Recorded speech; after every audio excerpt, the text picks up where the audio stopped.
Battle. Pull. Oh. Yeah. Woohoo.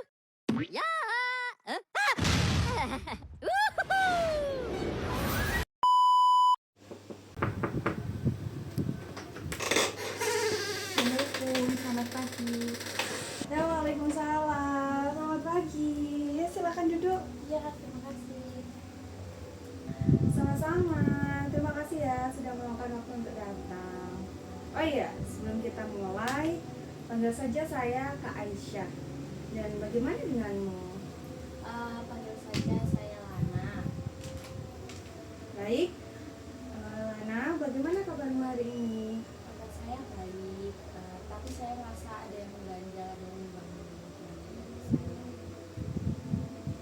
Saya mengerti. Tidak apa-apa. Ruangan ini aman. Jadi, kamu bisa menceritakan apapun yang kamu rasakan. Ya, saya butuh tempat cerita, tapi saya butuh tempat yang aman, tenang, dan nyaman untuk bercerita. Tapi saya juga ragu untuk bercerita. Baiklah, kalau begitu kita mulai dari hal apa sih yang mengganggu pikiran kamu belakangan ini? Itu soal kegagalan yang saya alami tahun lalu. Saya menyesal menolak tawaran universitas yang menerima saya tahun lalu, karena di universitas yang sekarang rasanya kayak sama aja. Perasaan misal seperti apa yang kamu rasakan? Jadi saya seperti merasa gagal dan tidak berharga karena sudah menyanyiakan waktu dan biaya orang tua hanya untuk mendapatkan hasil yang ya gini-gini aja. Anda mengatakan univ yang sekarang ini sama saja dengan yang dulu menawari. Nah, menurut kamu, apa yang membuat univ ini terasa sama? Saya berharap univ yang baru ini bisa membuktikan bahwa usaha gap year saya itu setimpal, bahwa kan ada hal yang istimewa di kampus baru saya ini.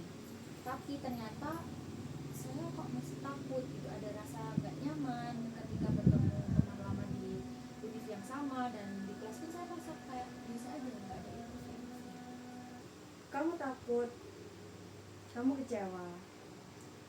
Rasa takut dan kecewamu itu muncul karena univ yang sekarang tidak sesuai dengan harapan kamu yang sudah kamu persiapkan selama gap year kemarin. Sebenarnya iya kak, benar sekali. Saya jadi takut berinteraksi, akhirnya saya tuh lebih suka menyendiri. Mengapa kamu berpikir menyendiri itu adalah solusi yang baik? Karena sendiri itu membuat saya merasa aman. Tidak akan ada yang berpikir bahwa saya itu gagal dan menyanyiakan waktu, serta biaya orang tua untuk hanya melanjutkan kuliah di univ yang sama seperti yang saya tolak tahun lalu. Sebenarnya melelahkan, tapi saya harus bersikap baik-baik saja setiap berinteraksi dengan orang lain. Namun dengan begitu, kecemasan yang saya rasakan jadi berkurang. Jadi rasa penyesalan dan kecewa itu yang akhirnya memicu konflik internal yang kamu rasakan sekarang. Nah, supaya kamu bisa melindungi diri sendiri dari penghakiman orang lain, akhirnya kamu lebih memilih untuk menarik diri dari orang lain. Meskipun melelahkan, justru hal ini dapat mengurangi kecemasan yang kamu rasakan. Iya kak, begitulah yang saya rasakan. Baik, Lana. Sekarang angkat kepalamu terlebih dahulu. Dari obrolan tadi, saya dapat melihat ada hal yang perlu kita perhatikan. Ada sebagian dari diri kamu yang masih fokus pada penyesalan keputusan di masa lalu. Nah, menurut kamu, apakah dengan terus berfokus pada penyesalan di masa lalu dapat mengembalikan waktu yang seharusnya dapat kamu gunakan di univ yang sekarang ini? Saya tidak melihat dari sisi itu. Saya hanya fokus untuk mencari rasa aman sesaat. Selama ini saya tidak sadar bahwa saya mengulangi hal yang sama, menyanyiakan waktu dan tenaga serta terus melihat ke belakang. tanpa memikirkan yang sekarang dan juga masa depan.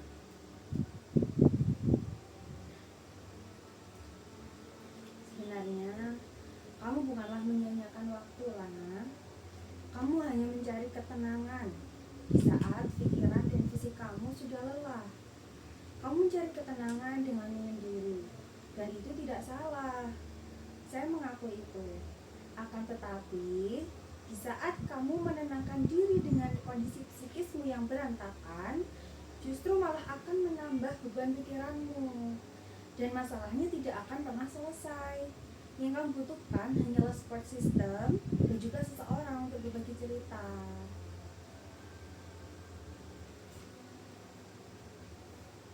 Tapi saya tidak terbiasa menceritakan masalah pribadi kepada orang lain.